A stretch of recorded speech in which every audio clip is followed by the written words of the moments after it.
Number system की study करना, number system का एनालिसिस करना। जैसे हमारे परिवार में 20 लोग हैं और हमारे परिवार के उस परिवार में 3 परिवार शामिल करते हैं, और कितने लोग हैं? तो एक परिवार में एवरेज कितने व्यक्ति आए, कोई बताएगा? हमारे परिवार में 20 लोग हैं और 3 परिवारों को शामिल किया गया है, और 20 लोगों को, ठीक है। और अब प्रत्येक परिवार, प्रत्येक घर में कितने कितने मेंबर्स हुए एवरेज रूप से? तो 2 कहां रह गए?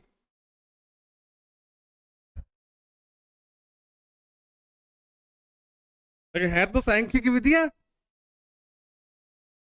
यही गलती आपसे ढूंढने थे हमें, यही विधि का दोष है। तो नंबर की बात कर रहे हैं, 20 मेंबर है टोटल। अब 20 मेंबर टोटल 6 आए, 2 तो ये खा गए, तो भूख लगी खा गए। हाँ, किरण का जवाब है 6.66, सही है। लेकिन ये यथार्थ नहीं है, यथार्थ नहीं है तो एवरेज। उसी प्रकार भारत में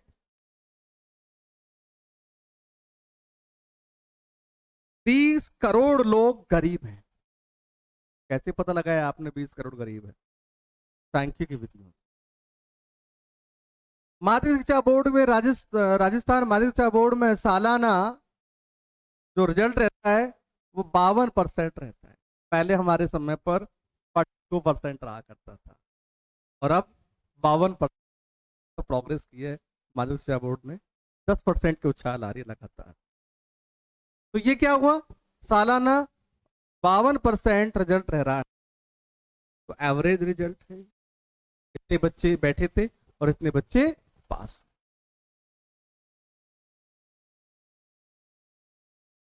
विद्यार्थियों का एवरेज स्कोर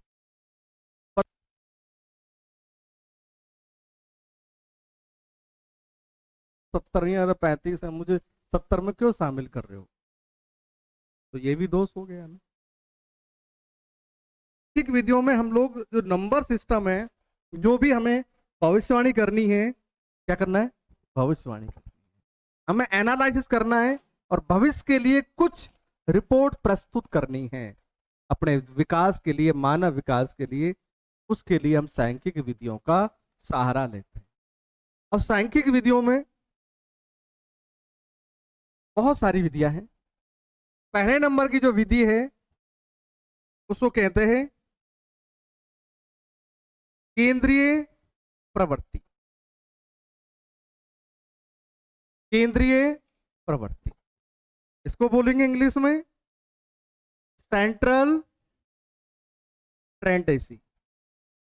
ट्रेंडेंसी भी कह सकते हैं, ट्रेंड, ट्रेंडेंसी, ट्रेंडेंसी भी बोल सकते हैं। सांख्यिकी प्रवृत्ति, केंद्रीय प्रवृत्ति। किस प्रकार की केंद्रीय प्रवृत्ति है? नेता की चर्चा की जाती है। अभी देख रहे हैं, मैं एक दिन फिल्म, हम लोग मैच देख रहे थे अभी कुछ दिन पहले, वेस्ट इंडीज का मैच देख रहे थे शायद अभी कुछ दिन पहले। उसमें एक खिलाड़ी आता है, बॉल डालता है, उसके बाद स्ट्रेट खड़े हुए हैं, ठीक है, एंड्रू रसेल, बाल खड़े हुए, पोत रखे बालों को, ठीक है, और बॉल कर रहा है, फिर बैटिंग कर रहा है, तो भी 6 लगा रहा है। हमने बाहर घुमाए, निगाहें घुमाई रोड पर, तो कई लोगों के बाल भी एंड्रू रसेल जैसे हैं। क्या है ये? सेंट्रल ट्रेंडेंसी है। ट्रेंड का मतलब क्या चल रहा है? आज ट्विटर पर क्या ट्रेंड चल रहा है? उठते ही बच्चा, सुबह उठते, देखा मैंने कई लोगों को जो शुरू शुरू में ट्विटर का एक शौक होता है। मेरे यहाँ, मेरे खुद मैं नहीं चलाता ट्विटर, ठीक है। कोरोना काल में मैंने भी देख लिया था, मैं देखते क्या है, मुझे तो समझ में आया नहीं। तो उठते ही सुबह क्या करते हैं लोग? ट्विटर उठाते हैं, और ट्विटर उठाने के बाद देखते हैं कौन ट्रेंड पर चल रहा है। कौन सी विधि है वो? सेंट्रल ट्रेंडेंसी। दूसरी जो विधि है, अब ये क्या है? सेंटर हो रही है।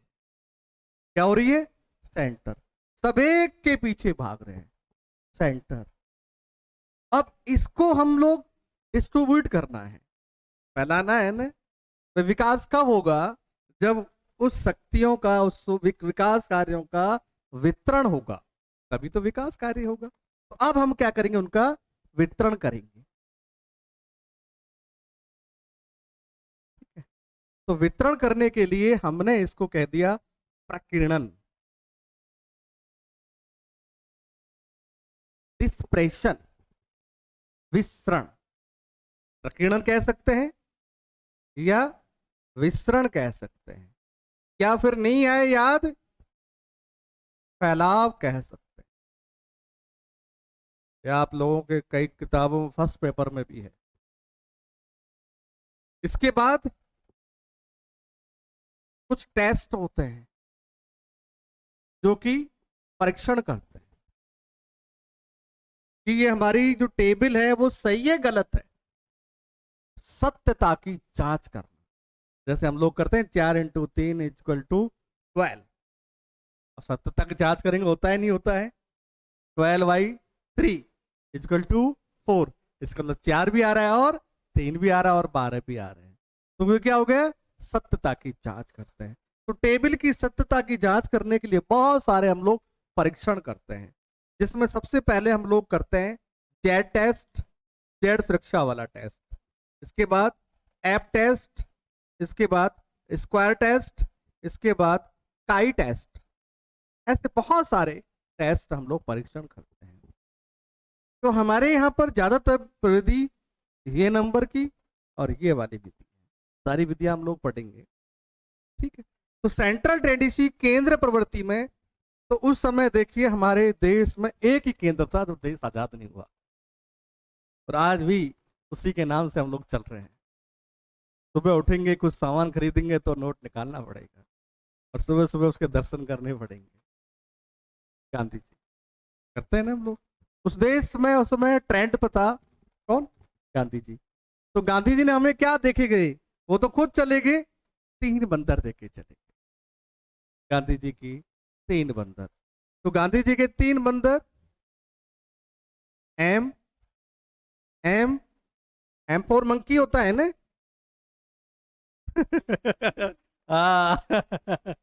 अच्छा रविंदर, मैम मंकी होता है, मनीवित होता है ना, मनीवित होता है ना एम फॉर। तो गांधी जी के 3 बंदर, एक बंदर ने कहा मैं ना तो देखूं, एक ने कहा ना तो मैं सुनूं, और एक ने क्या कहा? ना तो मैं बोलूं। तीनों है, यही तीनों प्रवृत्ति इनकी है। इसको कह दिया मीन, इसको कह दिया मीडियन, और इसको कह दिया मोड। जो गांधी जी का बंदर बीच में बैठा है ना, वो कौन है? मीडियन है। कान बंद कर लेता है, तू भी बोल, तू भी बोल, नहीं सुनूंगा, कुछ भी बोलो तुम नहीं सुनूंगा, इस तरह रहता है। कई बार क्या करते हैं, बच्चा, छोटे बच्चों का आवाज नहीं सुनता, अरे बोले मूर्ति बन के बैठेगा क्या? तब बोलो हाँ मूर्ति बन के ही बैठूंगा, मैं तो सुन नहीं रहा। तो फिर बोल कैसे गया? तो वो गांधी जी का बीच वाला बनता है, वो मीडियन है। मीडियन का मतलब वह मूल्य जो सबके बीच में आए, क्या कहते हैं उसे? मीडियन। उसे कहते हैं स्थिर माध्य। क्या बोलेंगे उसको? स्थिर माध्य। पिछला टेस्ट में अपन लिखा था, बहुत सारी लाइनें उसमें डाली थी मैंने, और नीचे छोटा सा ऑप्शन डाला था, टेबल के मध्य का बिंदु मध्य बिंदु होता है, वो माध्यिका होता है। तो इसको तो बोल दिया समानांतर माध्य, माध्य बोलूंगा, हरात्मक माध्य, समानांतर माध्य, ग्राफिकल माध्य, बहुत सारे माध्य होते हैं। इसके बाद इसको बोल दिया माध्यिका, इसको बोल दिया बहुलक। अब बताओ, ये क्लास हमने 10वीं क्लास में हम लोग पढ़ चुके हैं। ये एग्जामिनर बावड़ 10वीं क्लास को ला रहा है, कुछ बड़ी चीज लाते तो अच्छा रहता। देखो एग्जामिनर कहता है कि 10वीं पढ़ लो, वही गणित तुम्हारे लिए। तो अब central tendency, mean, mod, median, किसका चुनाव कर? सेंटर का। किसका चुनाव करते हैं? नेता का। एक ऐसे बिंदु को सर्च करते हैं, एक ऐसे बिंदु का चुनाव करते हैं, ऐसा बिंदु ढूंढा जाता है जो सभी का प्रतिनिधित्व करे। क्या करे? प्रतिनिधित्व, रिप्रेजेंट। हम लोग नेता चुन, नेता में जरूरी थोड़ी है कि आप भी वोट दिया हो।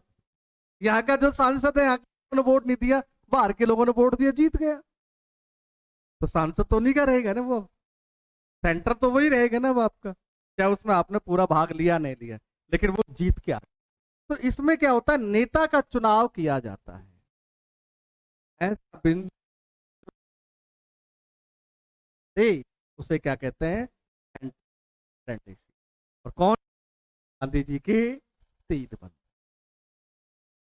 आराम से पहला सवाल पूछा जाएगा, निम्न में से कौन सी सेंट्रल टेंडेंसी है? हम पता नहीं कहाँ घूमते रहते हैं, तो आज के बाद भूलने की सोच नहीं। इनका कार्य क्या है? ऐसा मूल्य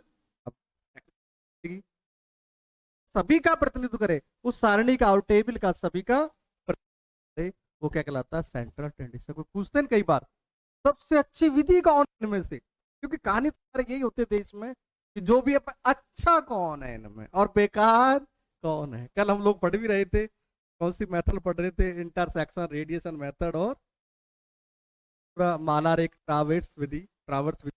तो उसमें क्या कर रहे थे, सबसे अच्छी विधि कौन सी? इसमें भी हमने पूछा सबसे अच्छी विधि, क्योंकि आदत है हमारी सबसे अच्छी पढ़ने की। तो सबसे अच्छी विधि कौन सी हुई इसमें? जो दुनिया में पहली बार आया, जो पायोनियर है, वही बेस्ट है, क्योंकि वही तो रास्ता दिखा के गए। वो नेता नहीं बनता तो हमें कैसे पता रास्ता लगता? तो सबसे पहले गांधी जी कौन सा आया? ये वाला बंदर आया। कौन है ये? मीन, आम जनता की विधि है। और ये बीच में रहने वाले व्यक्ति की विधि, और ये वैज्ञानिक विधि। इसका भी हमने सिंबल बना रखे हैं, बड़े आसान। आम आदमी का तो भगवान मालिक है। एक्स माना, बोलते ना वो, एक्स बराबर जीरो माना, वाई बराबर जीरो माना, नहीं आया मैथमेटिक्स एक फंडा है, एक्स बराबर जीरो मान लो और 5 मान लो, मान लो। और हमारे ऊपर किसकी छाया है? ईश्वर की नीली छतरी की, आज की छाया है हमारे ऊपर। अभी जन्म होगा उससे पहले का छाया हो जाएगी हमारी बताओ ऊपर। ठीक है। इसके बाद एम, ये तो इसने आदत बना रखी है कि कुछ भी हो जाए मैं अपने आप में परिवर्तन नहीं करूंगा। फिर बीच में एम आ गया, कुछ नहीं किया उन्हें। फिर इसने कहा वैज्ञानिक, मेरे पास भीड़ रहती है तो मुझे क्या चाहिए, सिक्योर चाहिए, सिक्योरिटी चाहिए। क्या हो गया, चैट हो गया याद आपसे। तो एम, माध्य, माध्यिका, बहुलक। अब सेंट्रल टेंडेंसी का लाभ प्रकीर्णन विधि। अब इनका फैलाव देखना है, किस बिंदु का फैलाव कितना ज्यादा है, माध्य।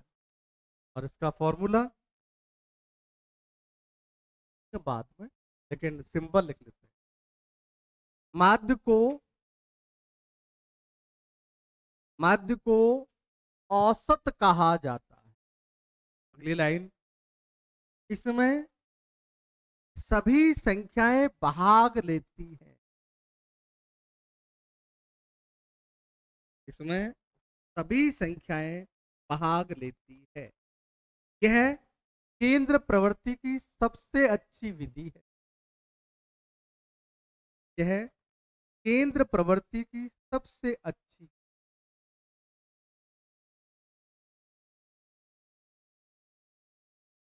यह जनमानस की विधि है।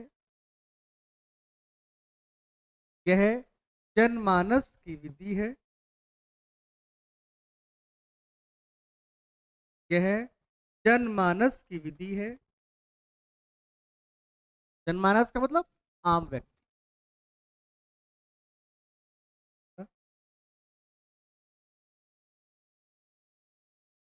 इस विधि में चरम मूल्य का प्रभाव पड़ता है।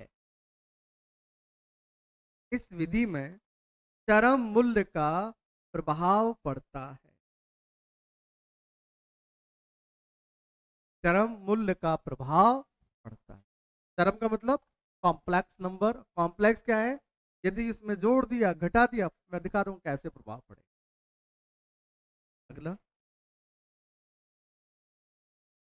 इस विधि में कई बार अवास्तविक अंक प्राप्त होता है। अवास्तविक अंक प्राप्त हो,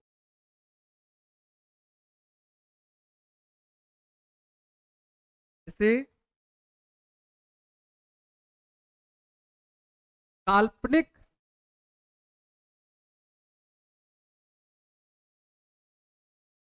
संख्या भी कह दिया जाता है।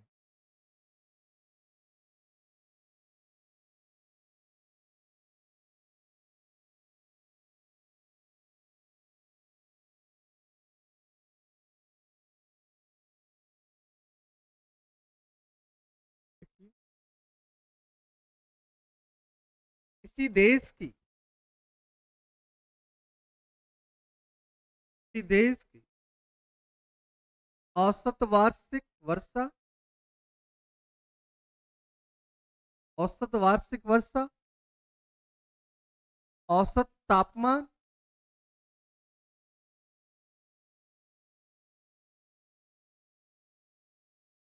आदि इसी विधि के द्वारा दिखाए जाते हैं।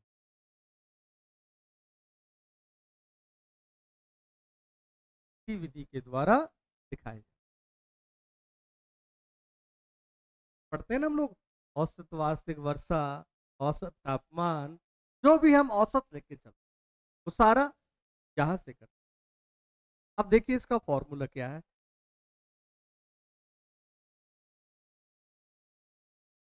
एक्स बार बराबर सभी संख्याओं का योग बटे कुल संख्या। सभी संख्याओं का योग बटे कुल संख्या, अर्थात सिग्मा एक्स बटे एन, नंबर ऑफ, काउंटिंग करते हैं जो नंबर डेटा है, कुल संख्या और सभी संख्या का। तो सिग्मा एक्स बटे एन इसका फॉर्म।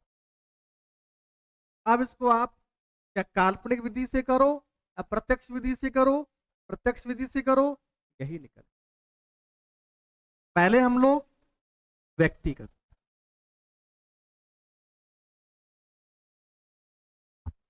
ठीक है भाई, व्यक्तिगत विधि। व्यक्तिगत में किसकी बात करें? क्रिकेट के भगवान की बात कर लेते हैं, सचिन। सचिन ने 5 पारी खेली। एक पारी तो होती है जो हमारी स्कूल में पारी बदलती रहती है, लंच की पारी, खेलने की पारी, घूमने की पारी, और एक ये खुद खेलते हैं। पहली पारी, दूसरी पारी, तीसरी पारी, चौथी पारी और 5 पारी। बस बहुत है 5 पारी, क्योंकि वो तो बहुत लंबी पारी खेल के गए, हमारा बोर्ड ही भर जाएगा उन लिखते लिखते लिखते। पहली पारी में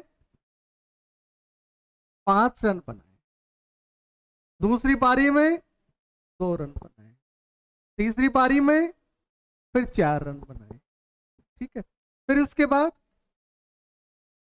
4 रन बनाए, उसके बाद 10 रन बनाए। शुरू में यही बनाया तो बाद में लगाए सैकड़े तो उन्होंने। आप सोच रहे थे सैकड़ा लगाया नहीं, सुनीता देख रही है सैकड़ा तो नहीं है ये। अब देखिए, चलो अब हम लोग थोड़ा सा ये कर ले। हाँ, 3 रन बना लिए उसने। 0 भी बनाया एक बार तो उन्होंने, कई बार चक पे आउट होता है ना। का और क्या, और लेकिन लिखा नहीं ना मैंने। चलिए देखें, संख्या सिग्मा ये एक्स है, तो सिग्मा करना पड़ेगा एक्स का। 5 और 2 7, 4 11 और 3 24। टोटल संख्या कितनी है? 5। 1 2 3 4 5, नीचे 5 लिखा हुआ, वैसे मान लो 5 हो गई। तो फॉर्मूला क्या हुआ उसका? एक्स बार बराबर सिग्मा एक्स बटे एक्स। अच्छा एन, ओके। 24/5 कितना आ रहा है?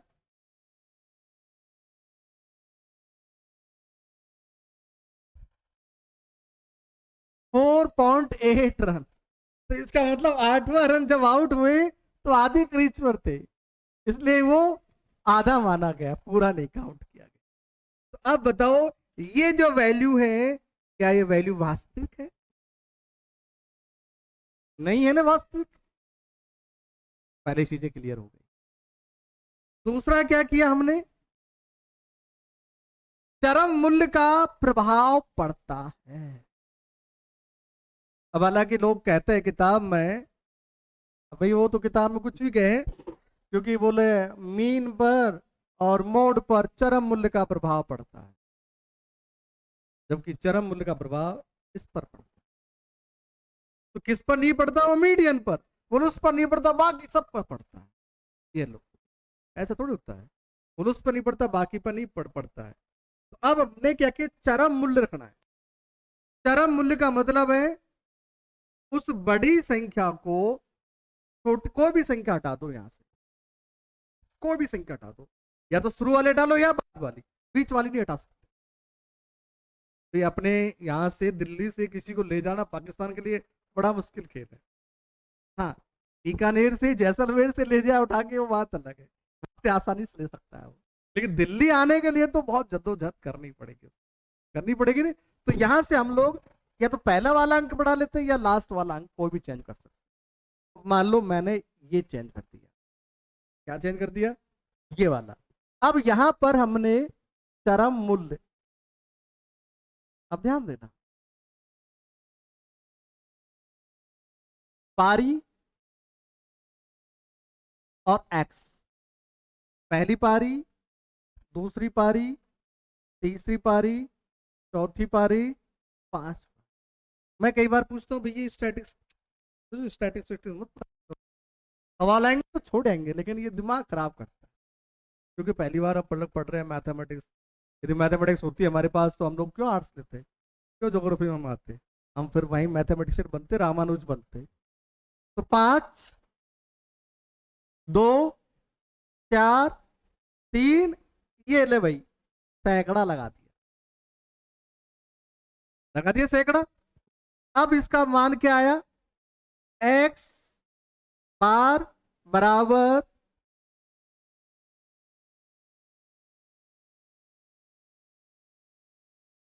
114 अपॉन संख्या कितनी है? 5। क्या आया भैया?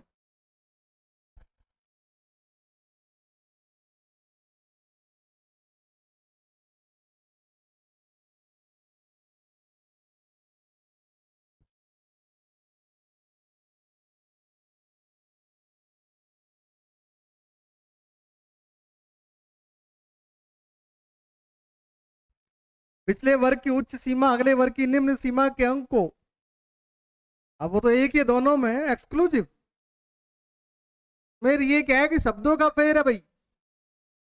अब बताइए चरम मूल्य का प्रभाव पड़ा नहीं पड़ा? वीरेंद्र सहवाग क्या करता था? तब 5-6 पारी तो वो 2 3 4 रन 10 रन, और छठी 7वीं पारी पर आ गया तो साहब सैकड़ा ठोक के जाता। रोहित शर्मा 15-20 पारी 30 पारी तक टिक टिक टिक 10 20 30 40, और भैया 20वीं पारी क्या आ गई? दोहरा शतक मार देता था। हाँ, दोहरा शतक मार देता था तो एवरेज कहां जाता था उसका, ऊपर आ जाता। अब देखिए तीसरी विधि, दो हो गए मेथड। अब हमने क्या है इसमें, किसी भी संख्या को जोड़ो और घटा दो। तो मान लो मैं सभी संख्याओं में क्या जोड़ रहा हूं, 5।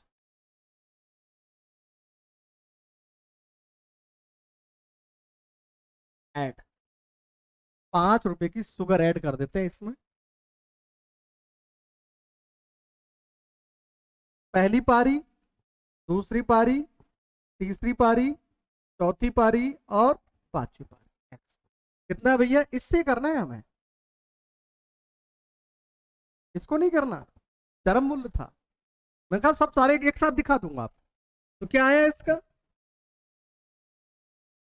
5 में 5 जोड़िए,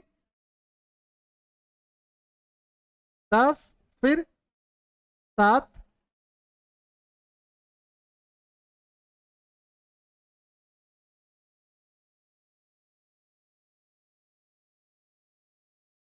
क्या यही संख्या है योग, यही है ना योग, करके देख लो एक बार, यही है ना। एक्स बार बराबर 49/5, यही है।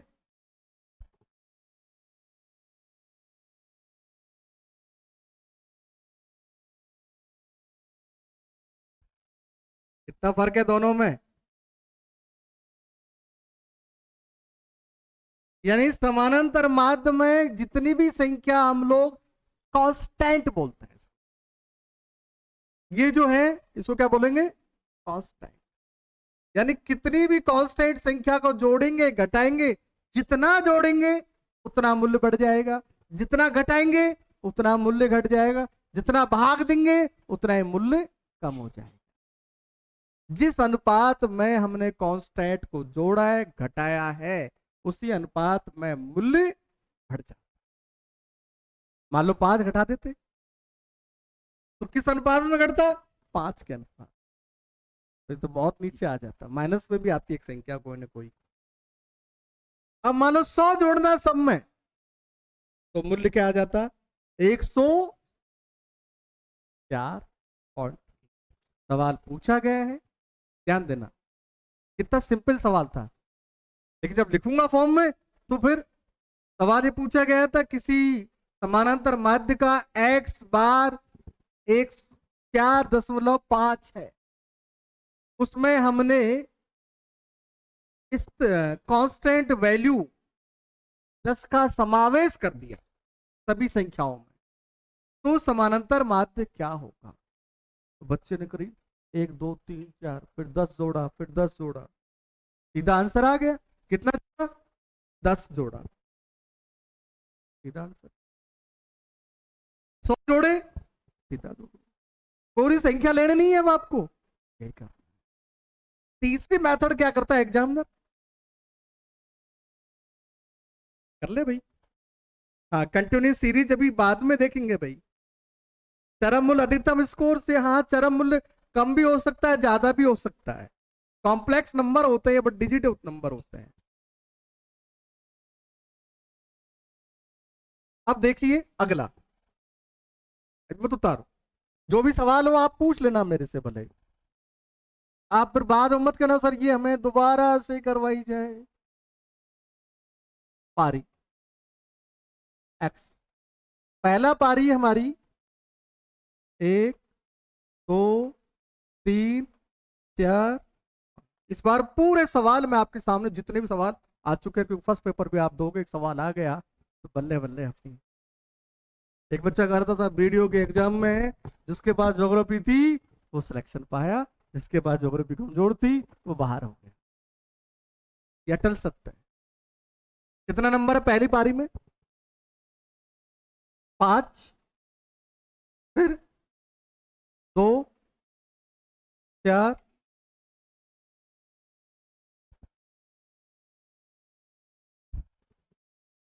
ठीक है, मूल्य कितना था हमारा। अब क्या होगा यहां पर, ये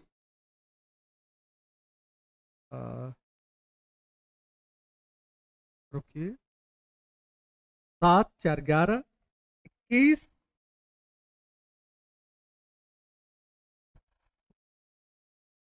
21 प्लस के है, और हमारे पास जो वैल्यू आई एक्स बार, वो कितनी थी एक्स बार,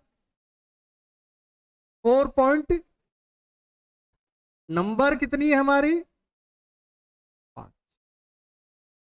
और हमारे पास सिग्मा एक्स है, के का मूल्य क्या होगा, हार्ड सवाल है। तो कैसे निकालेंगे के का मूल्य, तो फॉर्मूला हमारा देखें पहले, ठीक है, सिग्मा एक्स बराबर, सॉरी एक्स बार बराबर सिग्मा एक्स बटे एन। तो सिग्मा एक्स कितना है हमारा 4.8, देखिए आराम से तरीका। इसके बाद सिग्मा एक्स कितना है 21 प्लस के, एन कितना है 5। अब इसको हम इधर कर लेते हैं, तो कितना हुआ ये 24 हुआ, बराबर 21 प्लस के बराबर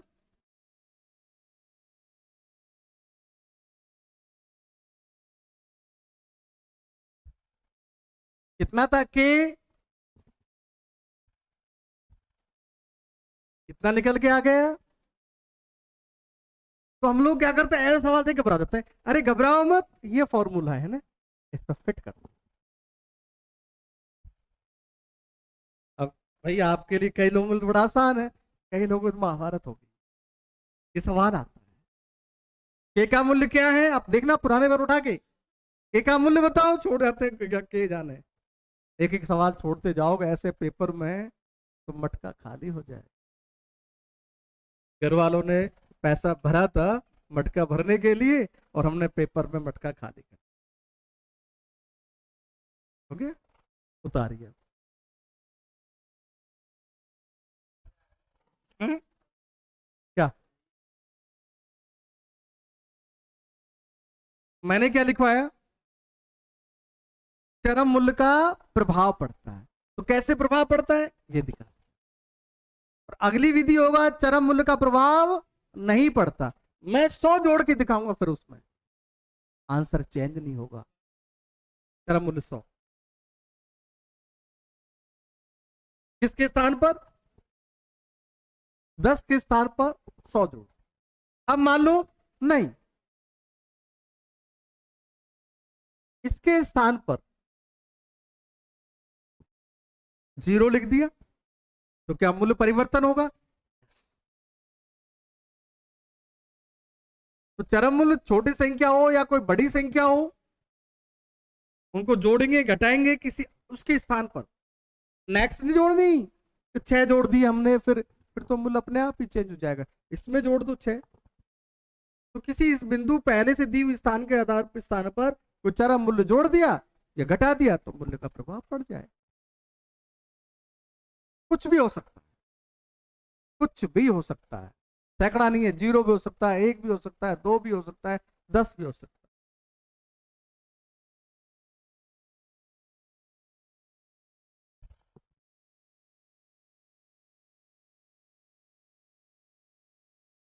तो मेरा आप इतना जटिल मत बनाओ इसको, अब दोबारा कर देख लेंगे।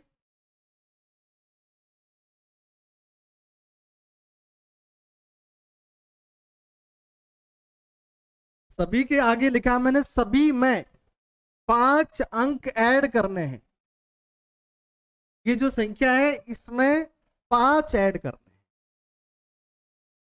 भैया आपके एग्जाम में 2 से 3 सवाल आते हैं,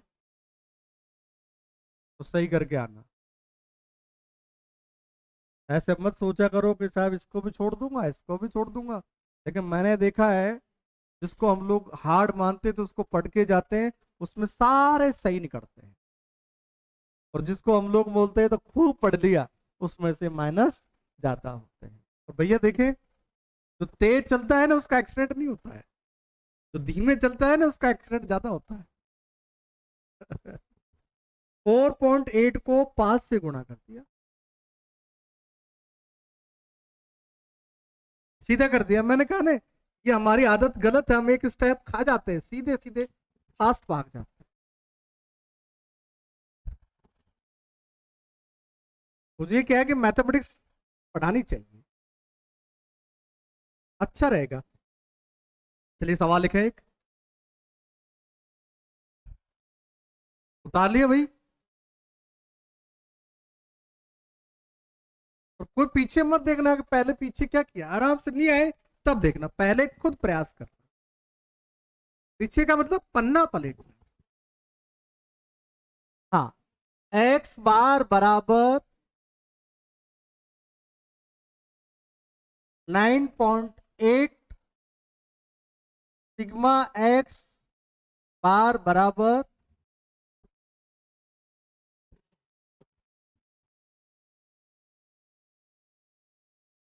40 प्लस के और एन बराबर 5, के का मूल्य बताइए।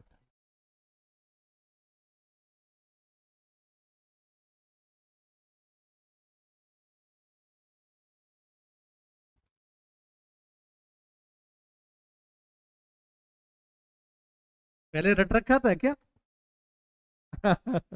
सवाल खत्म नहीं हुआ उससे पहले आंसर, इसका मतलब पास रख रखी है, पास में कुंजी रख रखी होगी फिर। पहले हमारे टीचर्स क्या करते थे, कुंजी जिसकी बैग में मिल जाती थी ना, पहले कुंजी चला करती थी, चेक करता था बैग में कुंजी तो नहीं है किसी की, और जिसके मिलती उसके साथ धुलाई होती थी जोरदार। और आजकल बच्चों को पहले कह दिया जाता, गार्जियंस कह देते हैं, टीचर्स नहीं गार्जियन, बेटा कहाँ पढ़ रहा है, पासबुक ले लेना, गाइड ले लेना पहले। कोई कहते हैं ना, पहले किताब खरीदेगा उसके बाद कहेगा भैया पासबुक और दे। बताइए कैसे लर्निंग बढ़ेगी?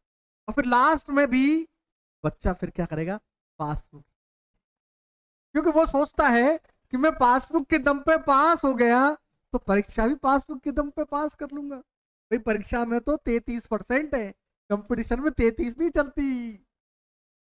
चलिए, नाम ही पास है उसका, पासबुक पास करने के 33% के लिए। हाँ कर लिया भाई, वेरी गुड।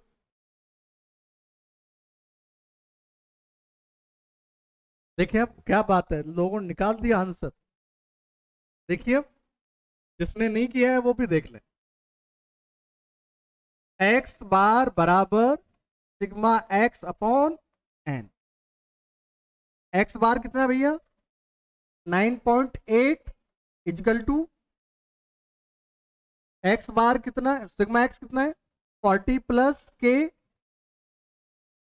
और 5, इसको गुणा कर दिया, कितना आया 49 बराबर 40 प्लस के बराबर 49 माइनस 40।